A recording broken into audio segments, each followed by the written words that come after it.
SFI പ്രതിഷേധത്തിനിടെ governor Arif Muhammad Khan Calicut സർവകലാശാലയിലെത്തി. Guest house കവാടത്തിന് മുന്നിൽ പ്രതിഷേധിച്ച പ്രവർത്തകരെ അറസ്റ്റ് ചെയ്തതിലേക്ക് ക്യാമ്പസിലെ SFI പ്രതിഷേധം താൻ കണ്ടിട്ടില്ലെന്ന് ഗവർണർ പരിഹസിച്ചു. മുഖ്യമന്ത്രിയാണ് പ്രതിഷേധത്തിന് പിന്നിലെന്നും ഗവർണർ കൂട്ടിച്ചേർത്തു. അതേസമയം BJP സംസ്ഥാന അധ്യക്ഷൻ K. സുരേന്ദ്രൻ ഗവർണറുമായി കൂടിക്കാഴ്ച നടത്തുകയാണ്. For me, I don't see any difference in the situation.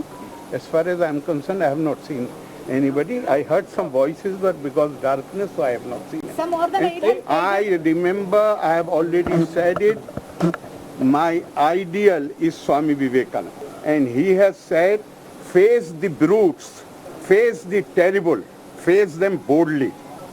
Like monkeys, they will fall back if you cease to flee before them. I am not going to flee before them. They are all criminals. They have been hired by the Chief Minister. Whatever protest is there, it is sponsored by the Chief Minister personally.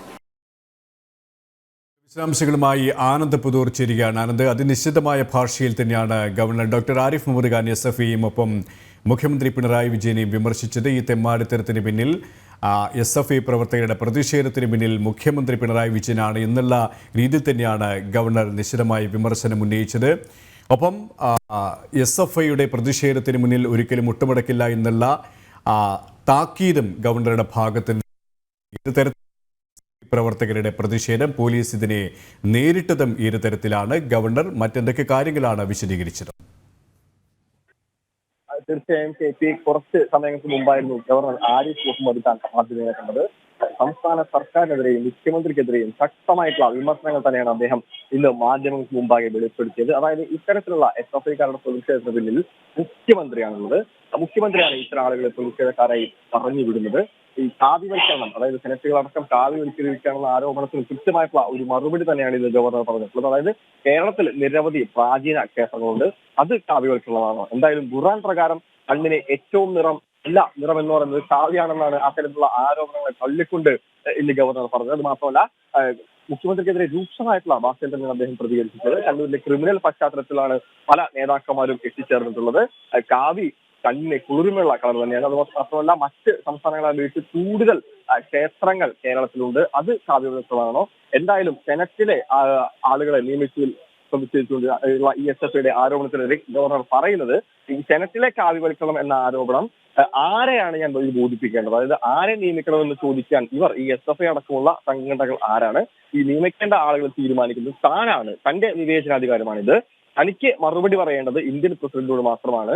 മുഖ്യമന്ത്രിയും ഇത് സംബന്ധിച്ച് ഒരു list വന്നിട്ടുണ്ട്. മുഖ്യമന്ത്രിയാണ് ഇത്തരത്തിലുള്ള ക്രിമിനലുകളെ അയക്കുന്നതെന്ന് വീണ്ടും governor എടുത്തു പറഞ്ഞു. എന്തായാലും ഇത്തരത്തിൽ നിയമനങ്ങളിൽ ഗവർണർ വ്യക്തത വരുത്തിയിരിക്കുന്നത് തന്റെ വിവേചനാധികാരമാണ്. അത്തരത്തിലെ നിയമനങ്ങളെ ചോദ്യം ചെയ്യാൻ ഇവർ ആരാണ്? തനിക്ക് രാഷ്ട്രപതിയോട് മാത്രമാണ് ഉത്തരം പറയേണ്ടതെന്നാണ് ഗവർണർ പറഞ്ഞത്. അത് മാത്രമല്ല, SFI പ്രവർത്തകരെയും ഗവർണർ നിശ്ചിതമായി തന്നെ വിമർശിച്ചു. അതായത് കഴിഞ്ഞ തവണ തനിക്ക് നേരെ കരികുടി കാട്ടിയ ഇവർ താൻ കാറിൽ നിന്ന് തന്റെ വാഹനത്തിൽ നിന്ന് ഇറങ്ങിയപ്പോഴും ഇവർ പ്രതിഷേധിച്ചവർ ഓടിപ്പോയി. SFIക്കാരുടെ ഭീരുക്കളാണ്, ക്രിമിനലുകൾ തന്നെയാണെന്നാണ് ആവർത്തിച്ചുകൊണ്ട് ഗവർണർ ഇന്ന് വ്യക്തമാക്കിയത്. ആനന്ദൊപ്പം ഈ SFIയുടെ പ്രതിഷേധത്തെ പരിഹസിക്കുക കൂടി അദ്ദേഹം ചെയ്തിട്ടുണ്ട്. ഞാനിവിടെയും പ്രതിഷേധം കണ്ടിട്ടില്ലല്ലോ എന്ന രീതിയിൽ തന്നെയാണ് അദ്ദേഹത്തിന്റെ പരാമർശമുണ്ടായത്. അതായത് പ്രതിഷേധം ഒരിക്കലും കേരളത്തിലെ ഒരു സർവകലാശാലയിലും ഗവർണറെ കാലുകുത്താൻ അനുവദിക്കില്ല എന്ന് പറയുന്ന SFI നേതൃത്വം തന്നെയാണ് ഇന്ന് ഭയന്ന് പിന്മാറിയത്. ആ ഒരു നിലപാടിനെ തന്നെയാണ് നിശിതമായ ഭാഷയിൽ ഗവർണർ വിമർശിച്ചത്, അല്ലേ? തീർച്ചയായും KP അത്തരത്തിലുള്ള രൂക്ഷമായിട്ടുള്ള ഭാഷയിൽ തന്നെയാണ് പരിഹസിച്ചുകൊണ്ട് കൂടിയാണ് ഗവർണർ ഇന്ന് SFI നേതാക്കളെ ആക്ഷേപിച്ചത്. അദ്ദേഹം പറയുന്നത് തന്റെ വഴികളിലൊന്നും പ്രതിഷേധം കണ്ടില്ല എന്ന് തന്നെയാണ് പറയുന്നത്. ഒരുപക്ഷെ അദ്ദേഹത്തിന്റെ വാക്കുകൾ ഒരു പരിധിവരെ ശരി തന്നെയാണ്. അതായത് കരിങ്കൊടി കാണിക്കും, പല ഘട്ടങ്ങളിൽ ഒരുപക്ഷെ ഗവർണർ ഇന്നും കരിങ്കൊടി പ്രതിഷേധം നേരിടേണ്ടി വരും എന്നുള്ള ഒരു സാഹചര്യം നിലവിൽ ഒരു സ്ഥലത്ത് പോലും ഗവർണർക്ക് നേരെ ഒരു കരിങ്കൊടി പ്രതിഷേധം ഉണ്ടായില്ല. ആ പോലീസ് സംവിധാനം വളരെ കൃത്യമായി തന്നെ അതിൽ പ്രതികരിച്ചു, അല്ലെങ്കിൽ പോലീസ് സംവിധാനം വളരെ കൃത്യമായി തന്നെ അതിൽ പ്രവർത്തിച്ചു എന്ന് വേണം മനസ്സിലാക്കാൻ. ഒരു സ്ഥലത്ത് പോലും ഗവർണറെ തടയാനോ ഗവർണർക്ക് നേരെ കരിങ്കൊടിയുമായി ചാടി വിടാനോ സാധിച്ചില്ല എന്ന് തന്നെയാണ് നമുക്ക് അറിയാൻ വേണ്ടി കഴിയുന്നത്. അതുകൊണ്ട് തന്നെ ഗവർണർക്കുള്ള സുരക്ഷകൾ എത്രത്തോളം കർശനമാണ് എന്ന് നമുക്ക് മനസ്സിലാക്കാൻ സാധിക്കും. അദ്ദേഹം ഇന്നും ഡൽഹിയിൽ വിമാനത്താവളത്തിൽ വെച്ച് പരസ്യമായി തന്നെ ഒരു വെല്ലുവിളി SFI നേതാക്കളോട് നടത്തിയത്. അതായത് താൻ ഇന്നും കാറിൽ നിന്ന് വേണ്ടി വന്നാൽ, അതായത് തന്റെ വാഹനത്തിന് മുമ്പിലേക്ക് SFIക്കാർ വരികയാണെങ്കിൽ തീർച്ചയായും താൻ കാറിൽ നിന്ന് ചാടിയിറങ്ങും. വശങ്ങളിൽ നിന്നുകൊണ്ട് ഒരുപക്ഷെ അവർക്ക് കരിങ്കൊടി കാണിക്കും. BJP മലപ്പുറം ജില്ലാ general secretary Shri PR Rashmil Nath നമ്മോടൊപ്പം ചേരുകയാണ്. ശ്രീ രശ്മിൽ നാഥ്, ഈ മുഖ്യമന്ത്രി പിണറായി വിജയനെതിരെയും ഒപ്പം SFI നേതൃത്വത്തെയും നിശിതമായ ഭാഷയിൽ തന്നെയാണ് ഗവർണർ വിമർശിച്ചിരിക്കുന്നത്. ഒപ്പം തന്നെ ഈ SFI പ്രവർത്തകരുടെ SFI നേതൃത്വത്തിൻ്റെ ഈ ഒരു പ്രതിഷേധത്തെ അദ്ദേഹം പരിഹസിക്കുകയും ചെയ്തിട്ടുണ്ട്. കാരണം SFI നേതൃത്വം PM ആർഷോ അടക്കം വ്യക്തമാക്കിയൊരു കാര്യമുണ്ട്. SFI വലിയ പ്രതിഷേധം സംഘടിപ്പിക്കും, ഗവർണറെ കേരളത്തിലെ ഒരു സർവകലാശാല ക്യാമ്പസിലും കാലുകുത്താൻ അനുവദിക്കില്ല എന്ന്. പക്ഷേ കൃത്യമായ രീതിയിൽ SFI നേതൃത്വത്തെ വെല്ലുവിളിച്ചുകൊണ്ട് തന്നെയാണ്, ആ ധാർഷ്ട്യത്തെ വകഞ്ഞു മാറ്റിക്കൊണ്ട് തന്നെയാണ് ഗവർണർ സെനറ്റ് ഈ യൂണിവേഴ്സിറ്റി ഗസ്റ്റ് ഹൗസിലേക്ക് എത്തിയത്. ഈ ഒരു സാഹചര്യത്തെ എങ്ങനെ കാണുന്നു? ഒപ്പം SFI പ്രവർത്തകരുടെ SFI നേതൃത്വത്തിന്റെ നിലപാടിനെയും താങ്കൾ എങ്ങനെ നോക്കിക്കാണുന്നു? ഞങ്ങളിപ്പോ യൂണിവേഴ്സിറ്റിക്ക് അടുത്ത് തന്നെയാണ് ഉള്ളത്, യൂണിവേഴ്സിറ്റിക്ക് അകത്ത് തന്നെയാണ് ഉള്ളത്. ഇവിടെ ഞങ്ങൾ SFIയുടെ ചില പരിപാടികളൊക്കെ കണ്ടു. യഥാർത്ഥത്തിൽ SFI ഇന്ന് പൊതുസമൂഹത്തിന്റെ മുമ്പിൽ അപഹാസ്യരായി മാറിയിരിക്കുകയാണ്. ഒരു ഗവർണർ നെഞ്ചു വിരിച്ച് നിന്നാൽ തീരാവുന്നതേ SFI ഉള്ളൂ എന്ന് അവർ തന്നെ ഈ കേരളീയ സമൂഹത്തിന് മുന്നിൽ തെളിയിച്ചിരിക്കുകയാണ് ഇന്ന്.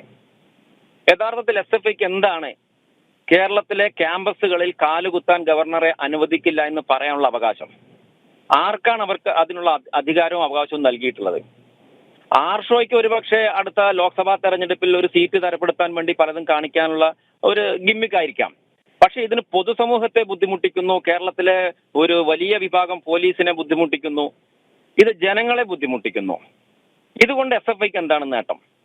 അവർക്ക് ആകെ നേട്ടമെന്ന് പറയാനുള്ളത് ഞാൻ മനസ്സിലാക്കുന്നത് പൊതുസമൂഹത്തിന് മുന്നിൽ SFI ഒന്നുമല്ല എന്ന് അവർ തന്നെ തെളിയിച്ചിരിക്കുകയാണ്. അതാണ് ഞങ്ങൾക്ക് പറയാനുള്ളത്. ഞങ്ങളിത് ഗവർണറുടെ വാഹന വ്യൂഹം കടന്നു വരുന്ന കൂടെ ഞങ്ങളും ഉണ്ടായിരുന്നു. ഒരു സ്ഥലത്ത് പോലും അവർക്കൊന്നും ചെയ്യാൻ സാധിച്ചിട്ടില്ല. പോലീസ് ഒന്ന് അറസ്റ്റ് ചെയ്ത് കിട്ടിയെങ്കിൽ ഞങ്ങൾക്ക് പോകാമായിരുന്നു എന്ന നിലയിലേക്ക് ഇന്നത്തെ SFIയുടെ പ്രകടനം മാറി എന്നാണ് ഞങ്ങൾക്ക് പറയാനുള്ളത്. അതായത് മുഖം രക്ഷിക്കാനുള്ള ഒരു പ്രതിഷേധം അത് മാത്രമേ SFI നേതാക്കളുടെ ഭാഗത്തിനും SFI പ്രവർത്തകരുടെ ഭാഗത്തിനും ഇന്നുണ്ടായിട്ടുള്ളൂ അല്ലേ? ല്ല, CPM ഇത് യഥാർത്ഥത്തിൽ പ്രതിരോധത്തിലായി മാറിക്കഴിഞ്ഞു ഇന്നത്തെ ഈ ഒരു പരിപാടിയോട് കൂടിയിട്ട്. കാരണം മറ്റുള്ള രാഷ്ട്രീയ പ്രതിപക്ഷ കക്ഷികൾ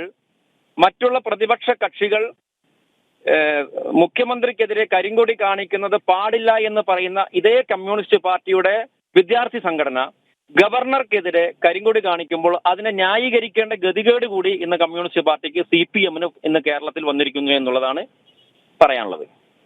അപ്പം താങ്കൾ ഇപ്പോൾ അവിടെയാണെന്ന് അറിഞ്ഞോ? ഈ യൂണിവേഴ്സിറ്റിക്കുള്ളിലാണ്. അവിടുത്തെ ഒരു സാഹചര്യം എന്താണ് ഇപ്പോൾ? എല്ലാം ശാന്തമാണ്. ഇവിടെ ഒന്നും ഒരു പ്രശ്നവുമില്ല. ഇവിടെ എല്ലാം ശാന്തമായിട്ട് കാര്യങ്ങൾ മുന്നോട്ട് പോകുന്നു. അദ്ദേഹം പുറത്തിറങ്ങി വന്ന് പത്രസമ്മേളനം നടത്തി അകത്തേക്ക് പോയി. പാർട്ടിയുടെ സംസ്ഥാന അധ്യക്ഷനടക്കമുള്ള ആളുകൾ അദ്ദേഹത്തെ വന്ന് കണ്ടു. സംസ്ഥാന അധ്യക്ഷനടക്കമുള്ള ആളുകൾ യൂണിവേഴ്സിറ്റിക്കകത്ത് നിന്ന് ഇപ്പോൾ ബൈറ്റ് കൊടുത്തിട്ടുണ്ട്. അതിനുശേഷമാണ് ഇപ്പൊ ഞങ്ങൾ സംസാരിച്ചുകൊണ്ടിരിക്കുന്നത്.